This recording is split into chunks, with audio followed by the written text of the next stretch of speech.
Hello, everyone. Welcome to the first Spotlight in December. It has been a very active November, and I'm going to tell you a little bit about it right now. Now, for those of you who are watching on the live stream, we started a little bit late today. So we were supposed to start at basically 50 minutes ago. So we had some technical difficulties, but it relates to everything we're talking about today. So today we're talking about the mystery of disclosure and the pace of disclosure. It really is a mystery, folks. It's like Waiting for Godot, the famous play by Beckett. It's like, when is it going to happen? Like, what is happening? How is it? Everyone's predicting dates. Even we were trying to predict dates, a long time ago. We were trying to get everything saying it's going to happen this time, this time. We understand now better what it is. And the ETs that we work with, they don't try to correct us when we put words in their mouth that they didn't put, so that they didn't say. So, they let us make our own mistakes. All right, so let me start at the beginning. The last spotlight we had was 3 weeks ago, so we've missed 2 weeks, 2 Sundays that there was going to be a spotlight. Now, the first spotlight was because I had to go to the beach to do recordings for the conversations with Harvey, which I'll talk about in a bit. And then the second spotlight, which was supposed to happen a week ago, I got sick. I had a cold. Now, I agree it's my fault that I got a cold, because when I went to do the conversations with Harvey, I also went surfing. And I went surfing in really cold water. I mean, it was cold, folks, but I had a blast. It was so much fun. But it was cold, and I shouldn't have been surfing in that temperature cold. I had a wetsuit, but it was cold. I mean, it wasn't like I was surfing in the Great Lakes or anything like that, but it was still cold. Anyway, so last Sunday I had a cold, and I just didn't feel up to it to be able to do the spotlight. But before I went to the beach to do the conversations with Harvey. I do more than just the conversations with Harvey when we go to the beach. There's a lot of deep meditation. There's a lot of walking in the sand, sorting things out. That's my quiet time. But when before I went to the beach, I had announced on the previous spotlight that I would be not having a spotlight that particular weekend. And that was on a Sunday. And then on Tuesday, I went to teach my classes at the university. And afterwards, I stopped by Whole Foods at a really nice area of town.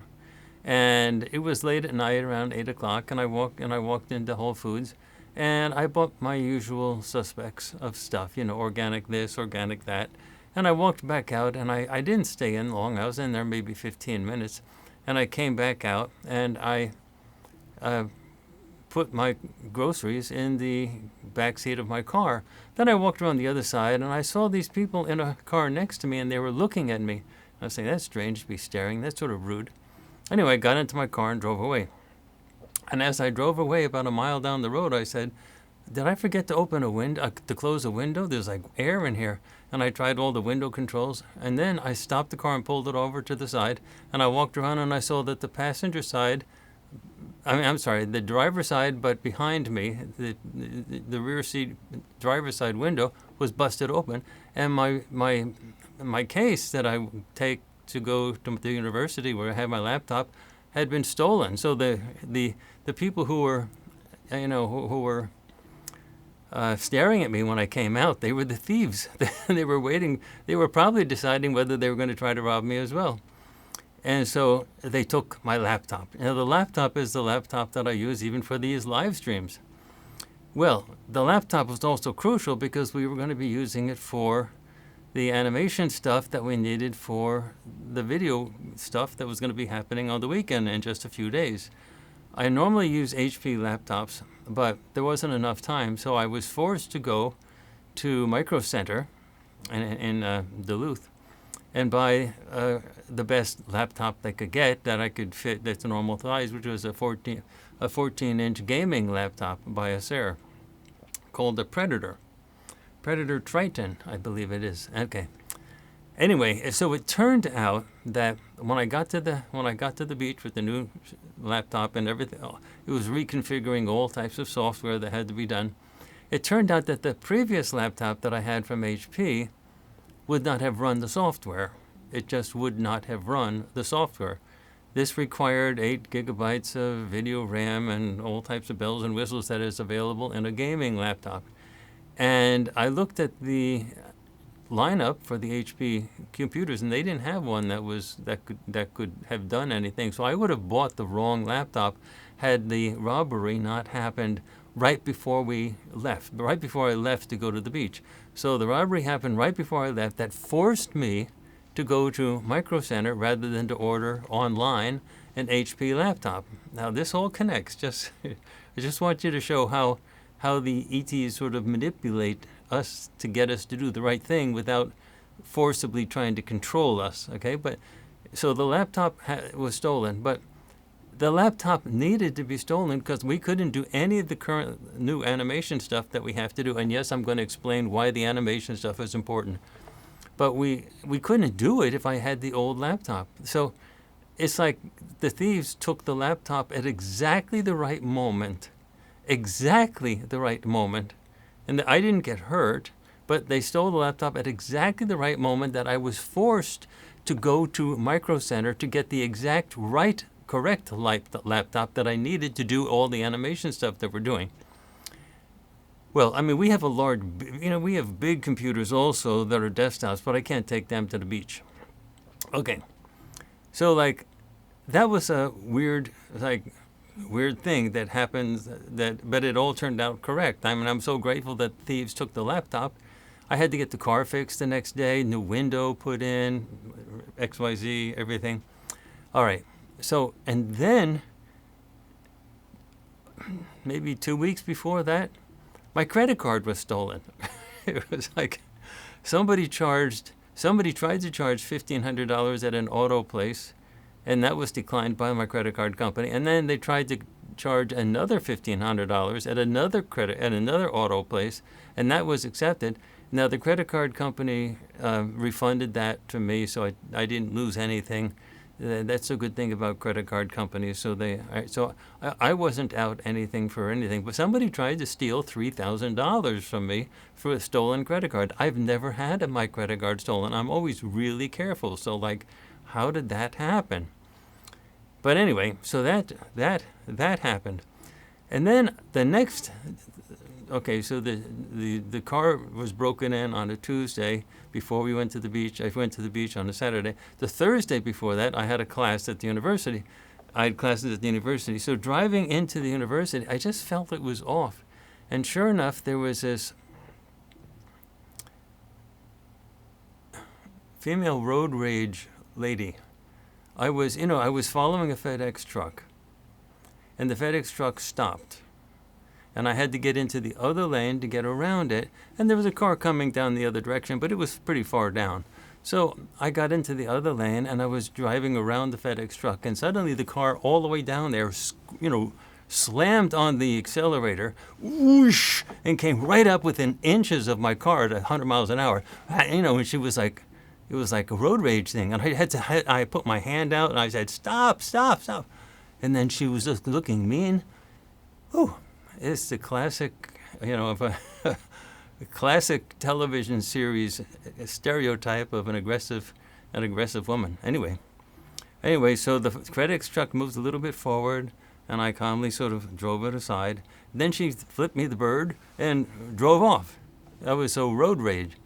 Now, you can sort of say things are accidental, and maybe they are, but when these things happen to me, it's not just accidental. There's too much coincidence happening at the same time.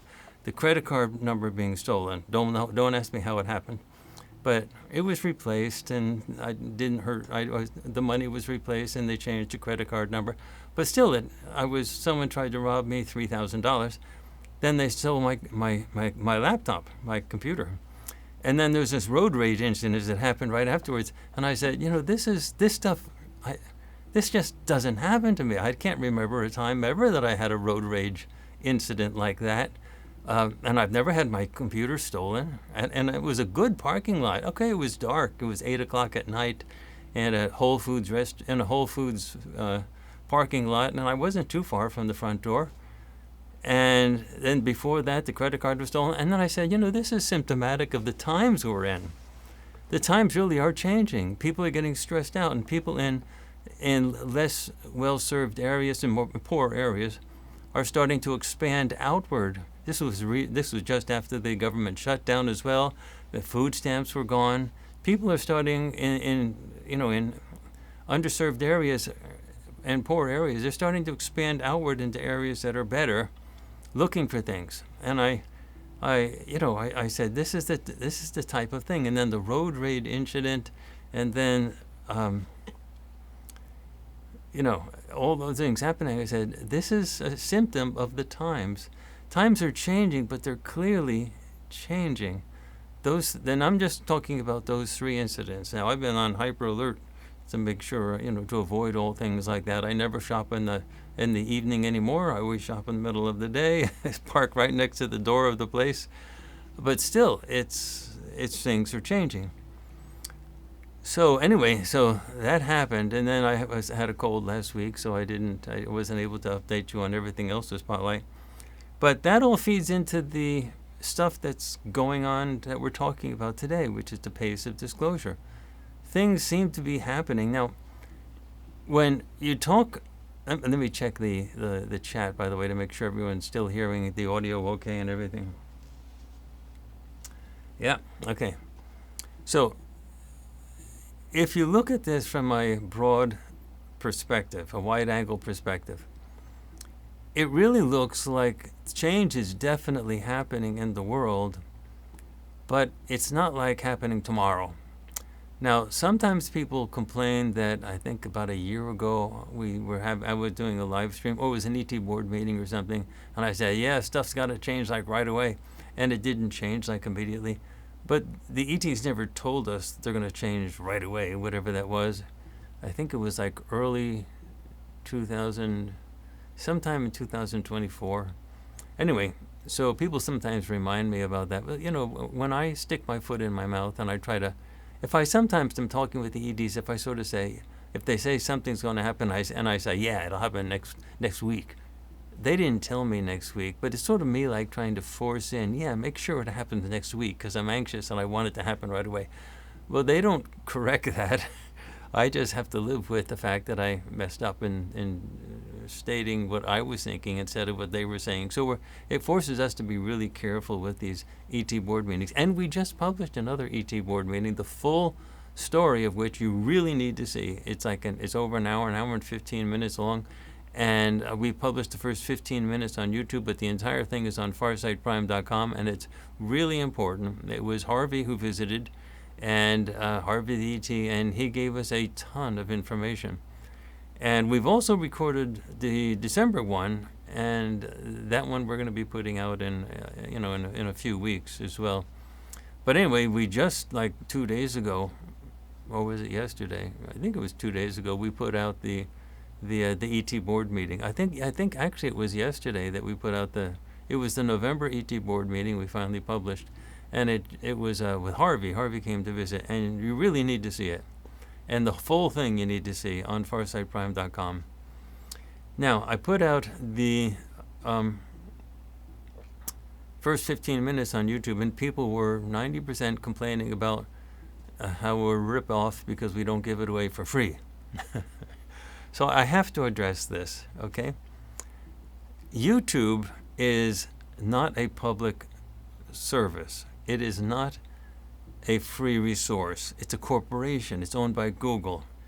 And they, unlike Hulu and Netflix and Disney and Paramount Plus, that have to rent movies and pay real royalty fees for movies that they show their customers, YouTube has an interesting scheme where they ask their own creators to make their own movies. So YouTube is a streaming service exactly like Hulu, Netflix, Disney, Paramount Plus, and everything. But they get their content from just people that are doing it. But it's not like a fair playing field. This is now my opinion. I have to state it as my opinion for legal reasons.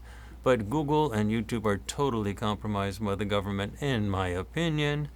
And they do whatever the government and the Defense Department wants them to, in my opinion.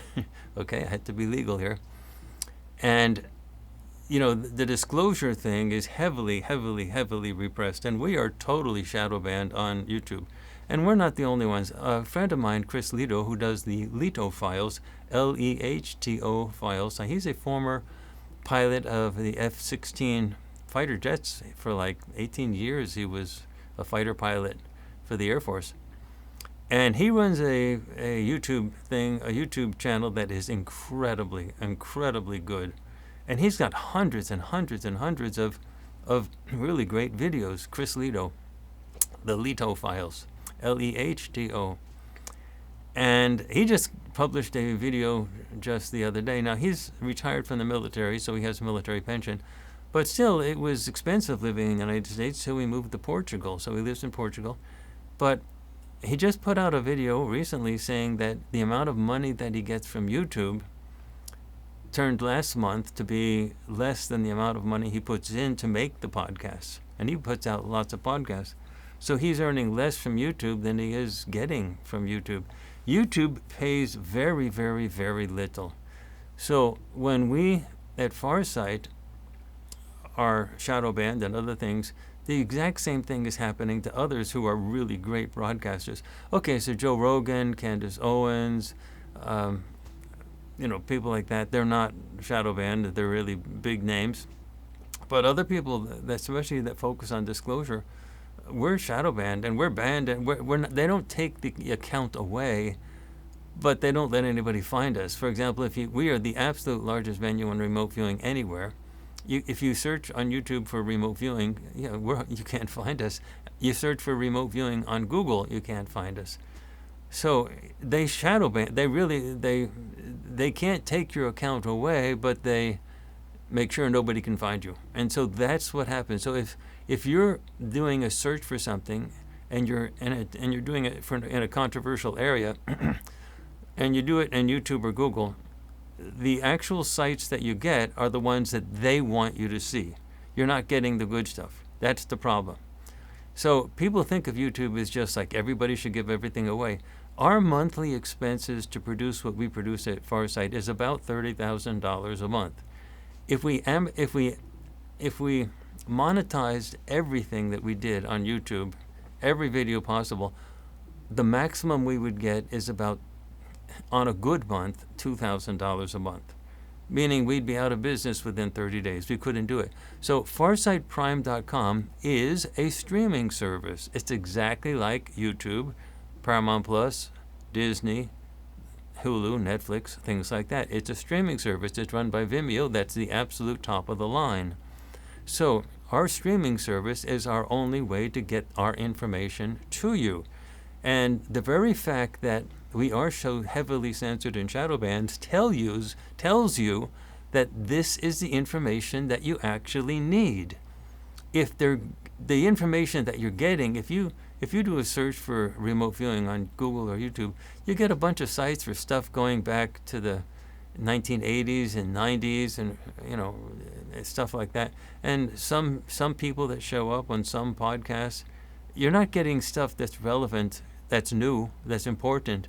All that stuff is being kept from you. So FarsightPrime.com is the essential link pin that you have to the disclosure movement, to the real stuff. And if you do a search for disclosure and stuff like that, why do you think, even for a second, you're going to get the stuff that's important? You're not. It's run by a corporation that has direct connections with the government, allegedly. That's my opinion. I had to say that, but that's what it is, and is my opinion.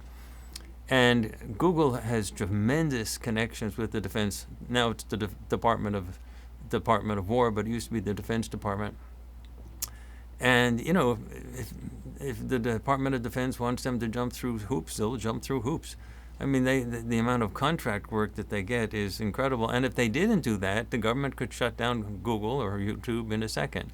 And they wouldn't blink about doing that if Google went rogue, okay, or if YouTube went rogue. So FarsightPrime.com is your essential link to the reality that is coming towards us. And so, anyway, for those people who are complaining about having to pay for a subscription at FarsightPrime.com, our subscription price is cheap. It's really low, and don't blame us. YouTube is not a general resource like the air that you breathe or something like that. It's a corporation, and it's oriented around controlling you. And so we have to work within that environment. So we put up some things on YouTube to let people see changes and things that we're doing, and so that they can get an idea of what's going on at FarsightPrime.com. But FarsightPrime.com is the essential place to get everything that we're doing. All right, now let me go into 3i Atlas. Now, everybody's talking about 3i Atlas. 3i Atlas, it really is looking so much like the Hellbop scandal of the old days. But it turns out that 3i Atlas actually is a thing. There's a real thing, and we know exactly what it is. And Aziz did a remote viewing session, and he's a genius in editing things with animation and so on like that. He edited the session after it was filmed and after it was recorded, and all. He did everything under totally blind conditions, but then he did the editing of it in animation, and he's going to be uploading that. It's going to be posted on a Farsight's YouTube channel, as well as FarsightPrime.com, because we want to let people know what we're doing in terms of methods and so on.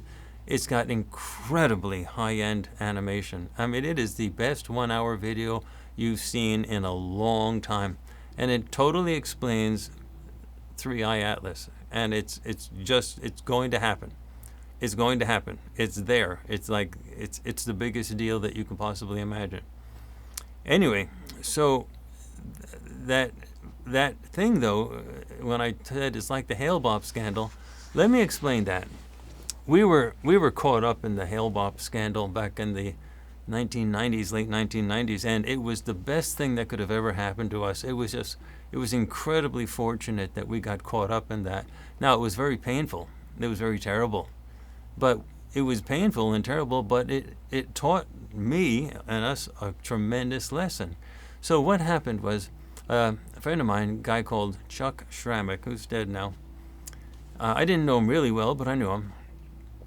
And he called me up, and we were talking about this whole thing, and he told me this firsthand. So nothing that I'm going to tell you now about him is secondhand. He told me this point blank to my face. This is what he said. He said he basically took 100 photos of the Hale-Bopp comet, and there was this light anomaly next to it that he couldn't understand. And it was weird. It was like there. Sometimes it was going in, out, blinking in and out, whatever. He took 100 photos of it. He told me that point blank to my face.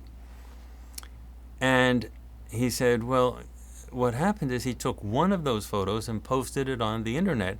Now, he was an amateur astronomer. He was a newscaster in Houston, but he was also an amateur astronomer, and so he posted those up. And amateur astronomers don't expect to get much attention, but they're sort of proud that they made a picture of the sky and posted it on the website, their website. A few days later, he got a call from one of the top astronomers on the entire planet Earth. Now, that was back in the days when they had landlines for phone. Now, he was a newscaster, so his landline was unlisted. So the first thing he said to himself was, how the hell did he get my number? He's calling me on my phone. It's an unlisted number. How did he find out my number? And then the second thing Chuck said was, the guy was screaming. He was adamant, take down that photograph of the Hale-Bopp thing. Take it down, take it down, take it down. He was adamant. And Chuck said, why is it one of the biggest astronomers on the planet Earth telling me to take down? I'm an amateur astronomer. I just do this as a hobby. And he was screaming at him, take it down. Anyway, Chuck didn't take it down, and the guy called back 2 days later, and like the same thing happened. He was screaming at him, take down that photograph. And Chuck said, that was the weirdest thing that ever happened. Anyway, we saw the photograph, and then we did some remote viewing on the photograph. Now, we never said it was a UFO following Hale-Bopp, but we did say it was like a portal, and there was things coming in and out, like ships, metal things coming in and out of it. And it was not following the damn comet, but you could see it in the line of sight where the comet was. So you see the comet's there, and the object was over, the portal or whatever it was over there. You could see it in the line of sight, but we never said it was following it. The whole idea of a UFO following Hale-Bopp is so preposterous. A UFO, if it's a real extraterrestrial spacecraft, could zip across the entire solar system in half a second. It wouldn't need to follow a comet. They don't fly with orbital gravity type things. They won't do that. But nonetheless, so we did some remote viewing, and then I had an appearance on the Art Bell show that night, and I talked about it, and it was like really interesting. It was a very popular show. All right, and then a couple of weeks later, somebody who knew one of the people at Farsight contacted her and said he's working on the actual anomaly, and they have good photographs, and they want to send us the photographs so that we can work on them with remote viewing. And she said, okay. So they sent 3 rolls of film, 2 of which were complete. We had to develop them at Wolf Camera. 2 of them were totally blank, and 1 of them had 5 images on them. So we looked at one in particular, and now when we look at them, in those days, film, to look at it close, you have to look at it with one of these things. This is called a loop. It's a magnifying glass. And so when you look at it really close, you could see it was razor-sharp images with the CCD lines, the pixel lines in it. Now what happens is, in the old days, they get an image just like on the image of your phone, except better, and they print it on film. Back in the old days, they didn't do everything digital, like with LCD, with like flat panel TVs and stuff. So they printed it on film, and it's the same as printing it on a piece of paper, except you printed it on film. And those film things is what they take on the road when they do PowerPoint presentations, and they had film slides. As in the old days, you have to ask somebody who's older to remember what those slides were like when they had slides. Anyway, so 2 weeks, and then about a week or 2 after that, maybe 10 days, maybe a week after that happened, Art Bell calls me up, and he says, "Courtney, we gotta help Chuck Schrammick." I said, "What?" "We have to help Chuck Schrammick. He's had to leave Houston and go to Florida because people were harassing him so badly at Houston. We got to help him. Now, what about those images that you said were sent to you by an astronomer, a famous astronomer? Can we talk about those?" And I said, "No, Art, we can't. Those are not our images. We don't have the copyright for them, so we can't publish those things, and we can't do anything with those." And he said, but Courtney, Chuck Schrammick is in really trouble. We have to do something to help him. Now, at that time, I was trying to get onto the Art Bell show again and again and again, so it would help to publicize the Institute and what we're doing with remote viewing and so on. So I said, I wanted to please him. So I said, okay, well, Art, we can do this. We can't publish them because they're not ours, but we can talk about them anecdotally. And then we can just talk about them. Would that be okay? And he said, that's perfect. Send me one so I know what we're talking about, and then we'll just talk about them, and we won't publish them. I said, okay, that's great, as long as we have that locked down. So we sent him one of the photos, and it wasn't very high resolution because we had to take a picture of it with a slide, with a scanner and so on, and then send that out to him. And then we had the show, and I didn't talk much about it. I talked for like 10 minutes, basically, and introduced the person that it was at Farsight that was sent the photos to, originally. And the person had actually talked to her again and again and again and said that they were going to make a major announcement in a couple of weeks about this whole thing, like telling us. Okay. And then, well, that never happened. They never made a major announcement, of course. And Art Bell, but they had this show talking about the images. And then in December, and that happened around November 1996, and then in around December, Art Bell announces that he's going to release the photo that was submitted by Courtney Brown. Submitted? We didn't submit anything. We said we're going to be talking about them anecdotally and not releasing them. And he said, no, that wasn't the arrangement. We're going to release these things. The public has a right to know. Okay, so like first week in January, early January, he published the photos, and within like 24 hours, the one photo, and within 24 hours, like two astronomers from the University of Hawaii contacted him and said they were our photos and they were stolen from our website.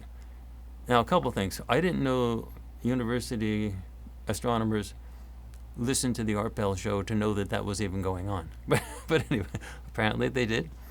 And secondly, how do they know, like, in a blink of an eye and do things like that? And then Art Bell calls me up and says, then they're exactly, I'm holding one up on top of the other. Your image versus their image. It's perfect. That's the website stuff. And then I eventually looked at that as well, and I held one up against the other, and they were not a perfect match. They were off. They were close, but they were not a perfect match. And anyway, but Art Bell was convinced that that he was going to make a big stink out of it. So basically, a long story short, Art went through this huge thing of basically saying I had committed fraud, Farsight had committed fraud, and we had submitted this bogus photo. Now, mind you, we had never done anything with those photos. We never used them for remote viewing. We never used them for anything. We talked about them anecdotally in a November radio show. But that's a lot of stuff gets said in late night radio. But we never said they were our photos, or we never released them, and so on. And we never said we did anything with them, which we never did. Now, we did remote view Chuck Schrammick's photo, but never those photos that the University of Astronomers people were claiming. Anyway, that Art Bell was claiming. Anyway, and so then there was a huge campaign going on the Art Bell show, where Art called it the Hail Mary. And this was the object that was following, the UFO that was following Hale-Bopp. Now, we never said it was a UFO following Hale-Bopp. In Chuck Schrammick's photo, you could see it in the line of sight near the comet. Line of sight. You know, it could have been far away, but still in the line of sight it looked near. But, you know, Art Bell said it was a UFO following Hale-Bopp, and that there was another remote viewer who was a military remote viewer who I eventually, had very severe misgivings towards, who said it was in fact that he and his group had remote viewed it correctly, and it was in fact a UFO following Hale-Bopp, and it was carrying, get this folks, it was carrying a plant pathogen weapon. I swear, folks, it doesn't get worse than that. A plant pathogen weapon that was going to be dropped on Africa and eliminate all plant life on Africa. And if you wanted to find the safe zones, you can buy his remote viewing kit. I think he was selling for about $55. Anyway, Art Bell loved this guy, and he had him on many times. And Art Bell seemed to be heavily promoting that, remote viewing kit by letting this guy talk about it and everything like that. So anyway, we were blown off the airwaves in early January 1997. So we couldn't defend ourselves because we couldn't get back on. And that was the origin for FarsightPrime.com. We realized you cannot defend yourself unless you control the mic. You have to control the camera, you have to control the mic. You can't rely on other people to do things for you. That's why we tell you cannot rely on YouTube to give you the correct information. That's why we have FarsightPrime.com. And tremendous evidence that YouTube is hiding the correct information from you, based on the shadow banning that we're experiencing minimally, but also, why has Chris Lehto's site not got a million subscribers, given the amount of content he has and the interesting stuff that he has and his own reputation? How could it possibly be that he doesn't even earn enough from YouTube to cover his own expenses? I mean, this is big stuff. Anyway, now, then around March of 1997, I believe that's the dates, mid-March, something like that, there was a group that no one had ever heard of, that I never heard of. They never contacted us, they never emailed us, and they never linked us to their website. But I think they were called Heaven's Gate. And they had some crazy guy, I think his name was White. I'm not sure about that, but I think his name was White. I seem to remember spelled with a Y or something. Anyway, White. Anyway, so They were really sickos. They had all cut their testicles off. Did you hear me? They were eunuchs. They cut their testicles off. They were sick puppies if there ever were some. And this had been apparently going on for a while.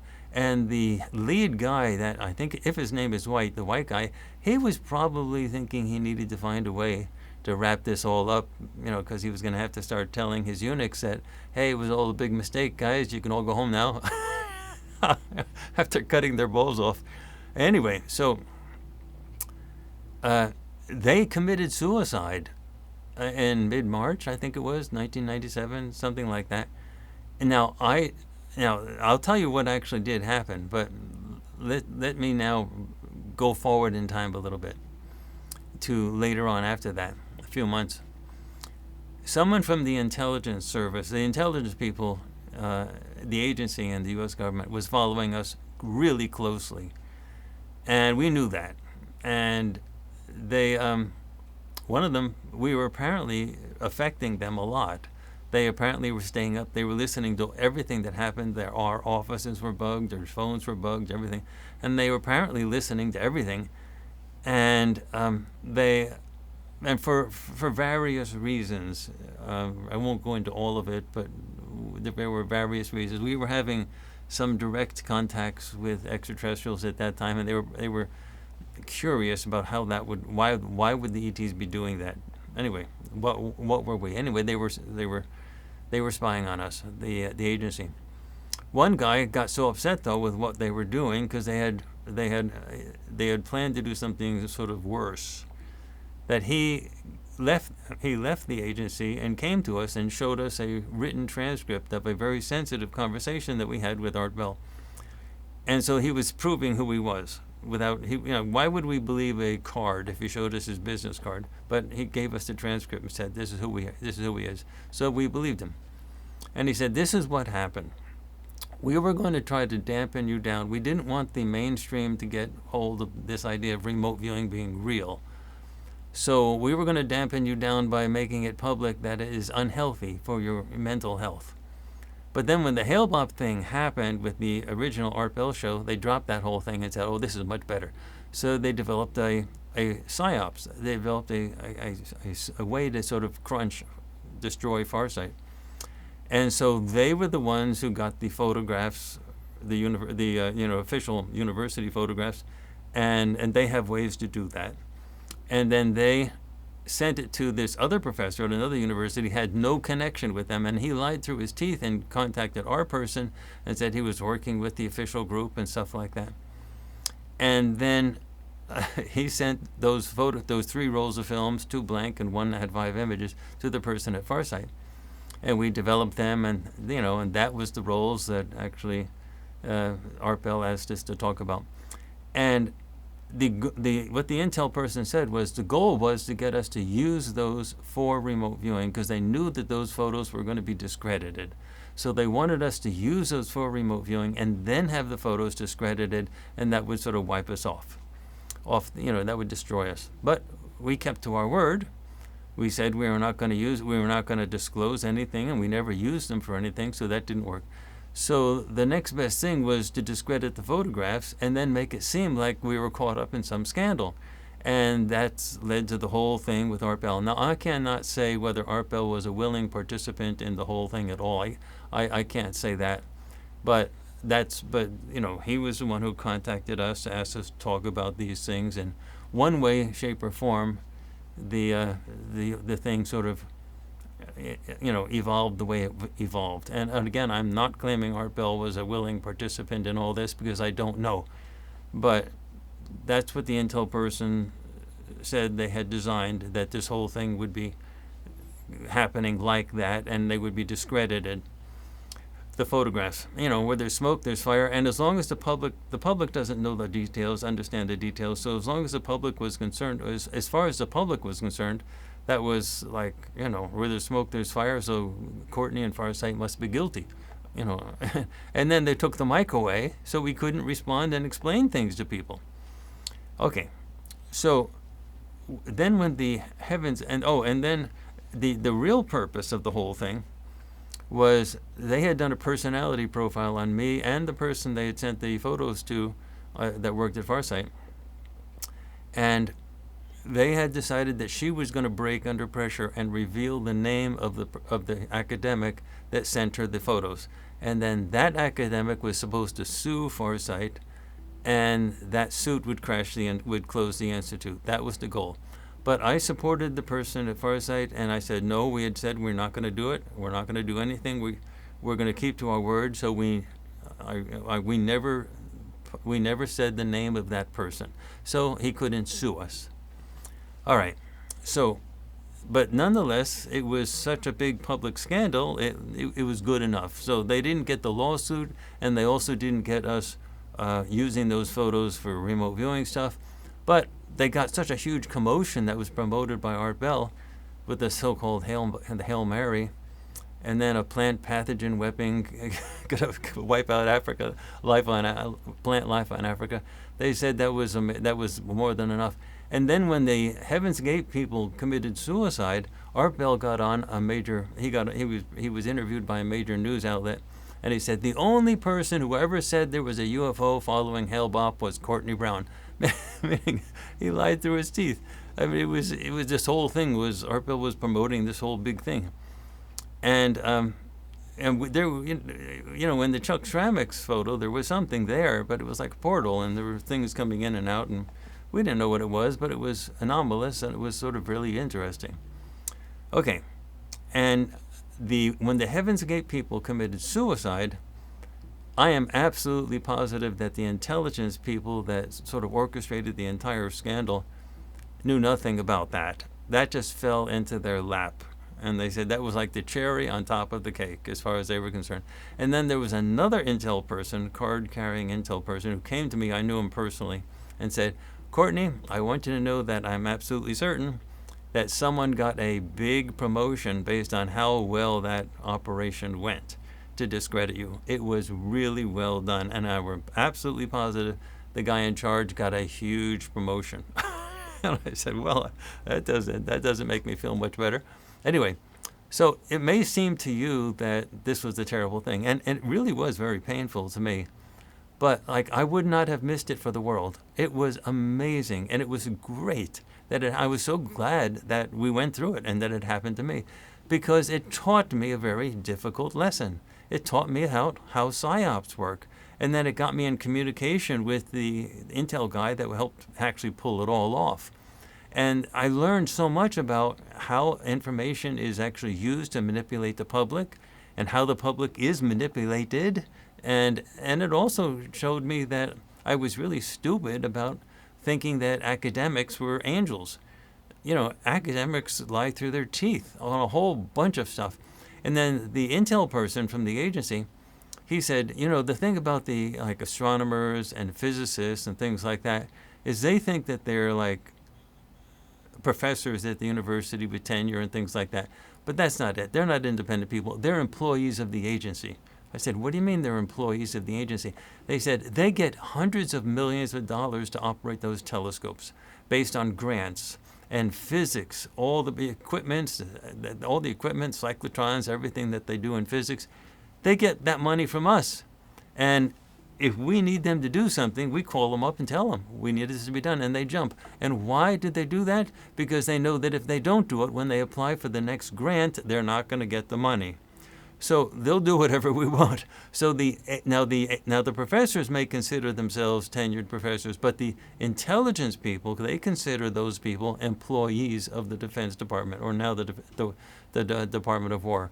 So I mean, it's a way of looking at things. And so the agency people look at them as employees. It doesn't matter how the astronomers or the physicists or things like that think of themselves. The agency and the government think of them as employees because they said, we give them the money, and without that money, how are they going to pay their mortgage? You think, who's going to pay for this, and how are they going to get any publications? Who's going to pay for their telescope time and stuff like that? So I learned all of that because of this so-called Hale Bopp scandal. So it was, for me, some educational lessons are really important, really, really, really important. I basically talked about it also, summarized it in my remote viewing book, Remote Viewing, the Science and Theory of Non-Physical Perception. Let me grab it right here. In the preface of this book, I summarized sort of what actually happened in that thing. And I also learned a lot about the media. You can't trust the media for anything. And I had somebody from CNN actually try to interview me right after the so-called Hale-Bopp Heaven's Gate people thing happened.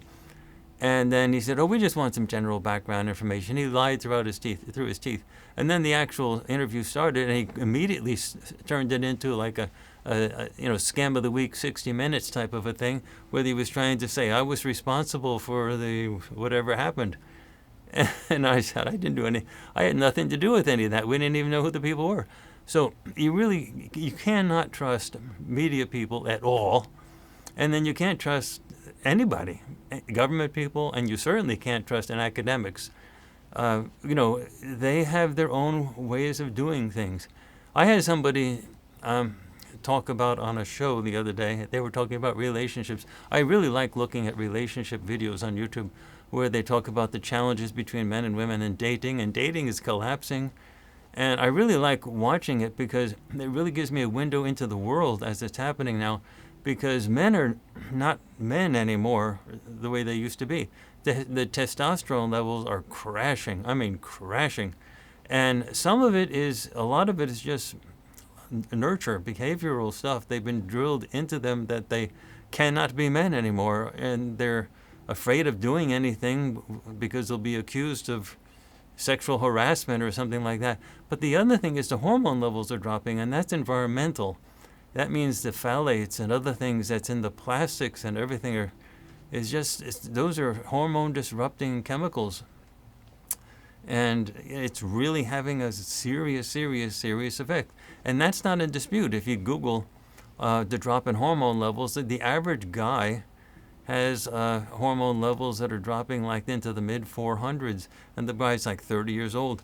Now, I stay away from all type of phthalates, every type of stuff like that. And my hormone level, I'm 73 years old, and my hormone level is, my testosterone level is 979, which is way above the maximum level for even somebody from 19 to 39 years old. Like way above. So the issue is testosterone levels should be very high. And what's considered average and normal is not supposed to be average and normal.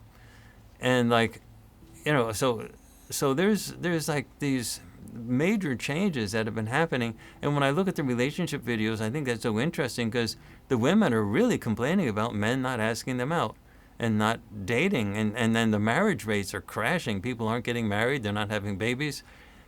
And I'm sort of looking at that, and I'm looking at the people argue about that, why it's happening, each one blaming the women, blaming the men blaming the women, and things like that. But the overall macro phenomenon is actually really interesting in terms of looking how the society has actually changed. So the basic idea is that with the changes that have been happening in the society, you can actually, with things like that, project that out to world changes in terms of crises that are happening in the world. And people are not being strong enough to be able to resolve them. So the crises are just spilling out of control. So you don't have a Churchill anymore. You don't have Franklin Delano Roosevelt anymore. You don't have a Lincoln anymore. You don't have a John F. Kennedy. You do not have a Martin Luther King Jr. Those types of people just don't exist anymore. They're like from another universe. The type of men that Martin Luther King and John F. Kennedy were. Tell me if you've ever seen anyone like Martin Luther King Jr. or John F. Kennedy in recent politics. They don't exist anymore. So things have really changed. And so I really like looking at how the types of things, and I don't blame this on accident.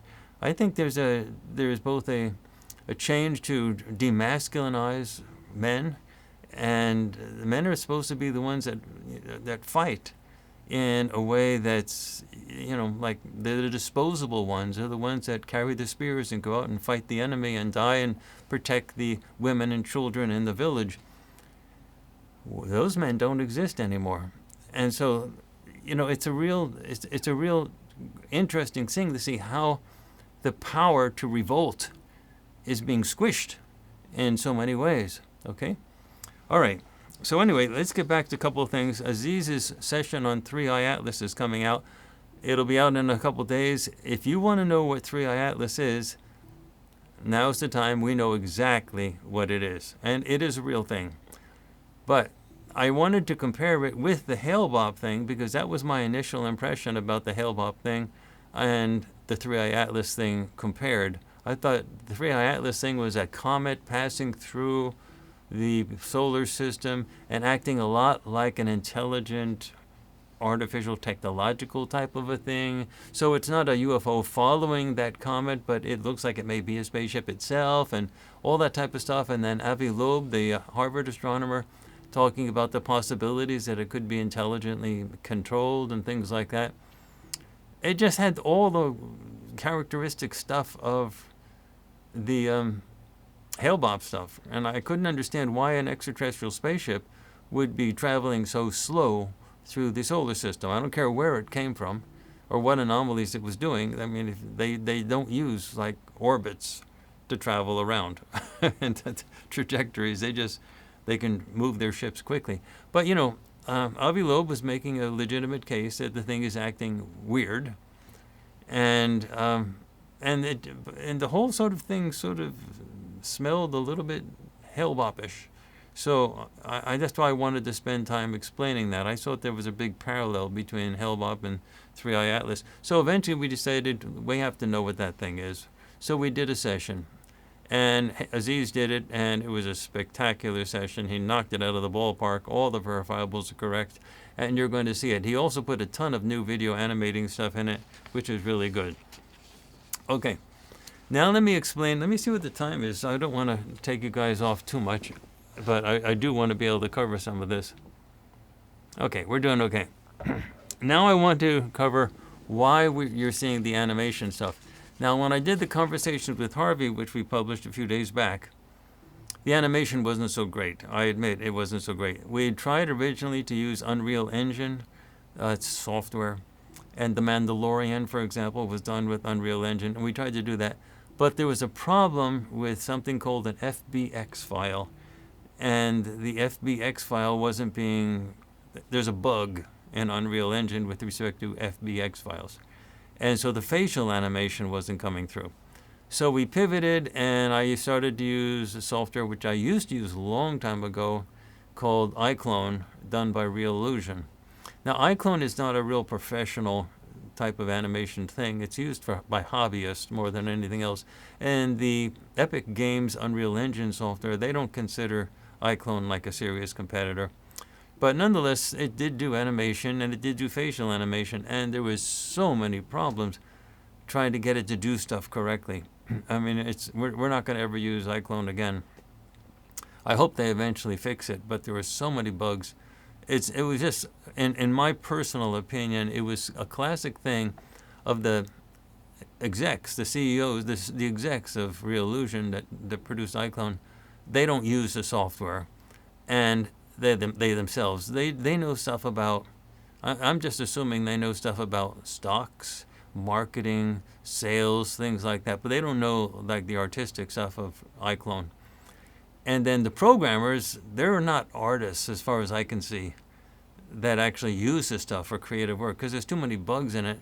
And if they were artists, they would fix those bugs. But they're programmers, and they each do their module and so on like that, which leaves a whole bunch of train wreck of bugs in the whole stuff. Anyway, we nonetheless managed to find a way to finish that animation with iClone, and I published it a few days back. It wasn't very good in the sense that the content was great, but the quality of the animation wasn't what we wanted. Well, Aziz looked at it and he said, we got to do this better. So that's when he took over the animation stuff for his 3i Atlas video, which you're going to see, and I've seen it. I saw it last night. He brought it over to the house so I could see it. It was stunning. It's amazing. Anyway, you're going to see it, and it has real remote viewing stuff. You're going to see the video stuff of us, plus the animation stuff of everything. It is incredible, and you will find out, you will know for real, what is 3i Atlas. This thing that people are saying, is it a comet? Is it a technological thing? What is it? And there's also a prediction in it for something that's going to happen mid-December with it. So it's really great. You got to see it. Okay, now, why are we doing these animation procedures? So people can say, well, why don't you just do it normally with the cameras? Well, there's a couple things. When we do a lot of the things at the beach, we have like, in the middle of the night, we bring out a lot of lights. It produces like a light dome. A light dome. And that's a security issue. I mean, people can see us for miles. And so, so the question is, can we really do that and remain secure? So with mocap, which is motion caption, we don't have to have any lights. We can do it in the dark because the motion caption is captured with inertial sensors and things like that and Wi-Fi and so on. And so, we can do it without anybody knowing where we are. So the other thing is, and this was explained to us by the ETs, because we had to ask them point blank, and that they explained that in the most recent ET board meeting, as well as the one that we just published. Okay? But the basic idea is what we have been doing is the ETs have been coming to us and we have been presenting information, but they said, you need to stop presenting things just on Earth. We need to take you to our spaceships instead of us coming down and talking with you at the beach or in the ET board meetings. We need to take you, your remote viewers. We can take your consciousness anywhere and you will see what we see. We will take you into our ships and we will take you into the planets for our Federation, for the so-called good ETs. We will take you to see our places, our home worlds.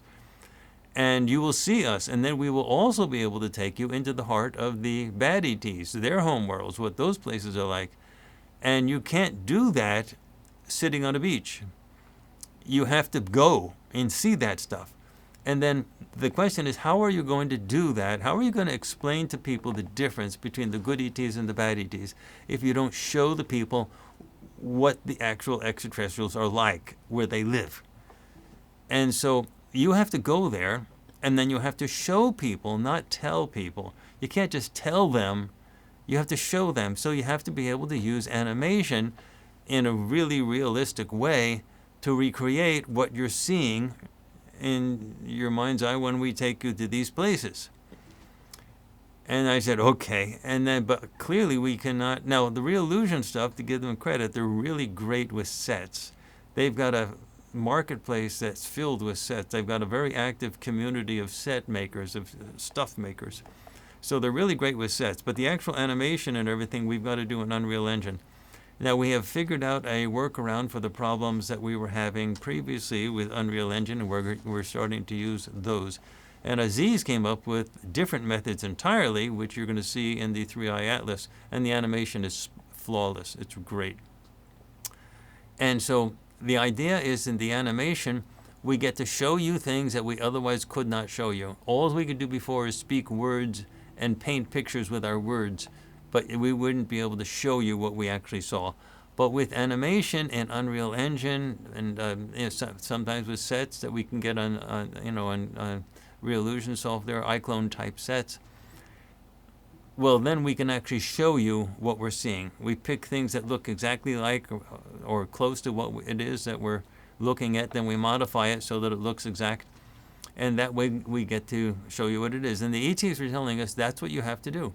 You have to become a movie enterprise that shows people for real what these distant places are like. So it's not just you in the boardroom meeting or you on the beach or whatever. You've got to take people places and show them, and that requires the animation. So that's why we're doing this animation, and that's why it's so important for you to see our first good offering for this. I mean, the conversation with Harvey thing, that was okay. It was sort of interesting. The content was spectacular. It was really great, but the animation quality was not so great. But the stuff that Aziz is going to be, we're going to be uploading with Aziz in a day or two, that animation is great. You got to see it. Okay. So the last thing I want to mention is the FARSIGHT'S.com. We have no options. We cannot present all that content on YouTube. A, they would kick us off. They would delete videos. They would censor us. They're already censoring. They're already shadow banning. It would get worse. And B, they'd pay us nothing for it, no matter how much we monetized it. Our monthly expenses are about $30,000 a month. I mean, our studio alone is $2,000 a month, and we have to have the studio. What about the cameras and the remote viewers have to get paid? What about the equipment? Do you realize how much equipment that we have to use? And the software, you think that's cheap? And then the animation software. I mean, it's a question not of being angry with us because we're presenting our stuff on FARSIGHT'S.com behind what the complainers call a paid wall. It's a question of are we going to have this content or not? It's the only way to have the content, and presenting things on YouTube is not a solution. It won't work. It cannot work. At the most you could get is $2,000 a month. That's if they actually showed our stuff and put our stuff into feeds and got decent revenue. But $2,000 a month wouldn't even come close to our expenses at all. And so we could not produce what we're doing, period, with YouTube. So putting things out for free on YouTube, we put out whatever we can on, including the spotlights. We put these out for free on YouTube. And we always try to have at least one deep news. And we try to have one remote viewing thing that's pure remote viewing thing out on YouTube a month so people can see sort of what we're doing. But the rest of it is got to be on FARSIGHT'S.com, and all of you who are subscribing to FARSIGHT'S.com are making it happen because it couldn't happen without you. And you're like the lifeblood of this entire thing.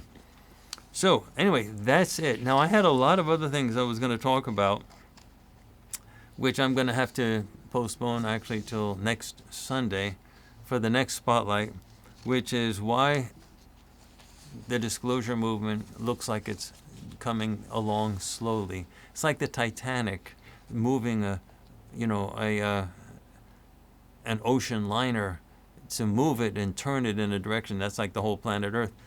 You nudge it and stuff like that. And the real question is, the Titanic, it was approaching an iceberg, collision, catastrophe. So with planet Earth right now, it looks like we're heading towards disaster, catastrophe, but it's a slow-moving type of thing, and we're sort of nudging it. But at some point, something major has to happen that moves everything quickly.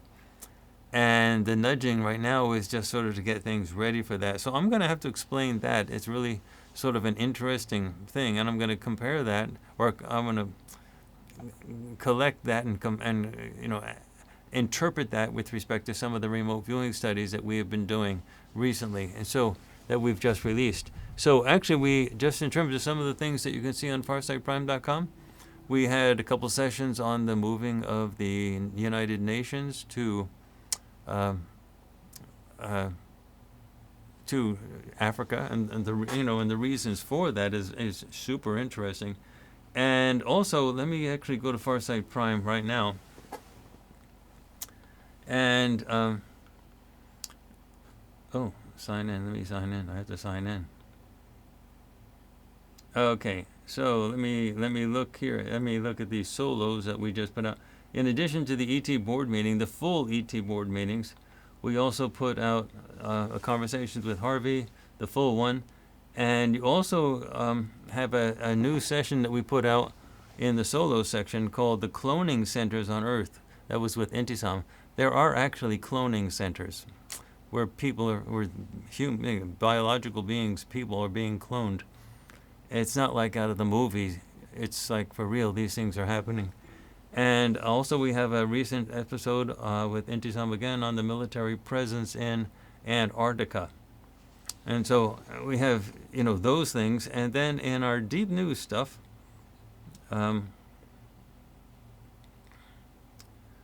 we had another one with Kamaya on the U.S. war with Venezuela, which was fascinating to say the least.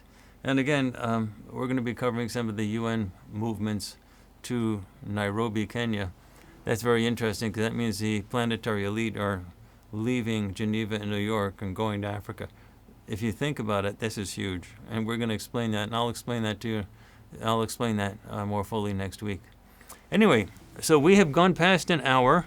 You guys have been great. Let me see. Let me go back to the actual streaming and see what's happening here. We have a really great turnout today, so you guys are doing really super. And I will be back for sure next Sunday. Again, I'm sorry I missed 2. One weekend we had to go. Conversations with Harvey, recording at the beach. Second weekend, I had to pay for the fact that I went surfing in the cold water and I got a cold. And so last weekend I had a cold. But I'm back this weekend. And next weekend I'm back for sure. And so we're back to our normal regular schedule now with our spotlights. So everyone, I am going to see you in a week. And in a day or 2, you have to watch. We're going to put this one out because it's new technology. And on both YouTube and FarsightPrime.com. And then a lot of our animation stuff is going to go on Farsight Prime. But this one we're going to make sure it's out on YouTube and FarsightPrime.com so everyone can get an idea of that type of process we're using. Also, 3i Atlas is huge in the news, and we want everybody to know what it is. And so that'll be out in a day or 2. And that is going to be something you must watch. All right, everybody. And I will see you next week, next Sunday at the Spotlight. And see you then.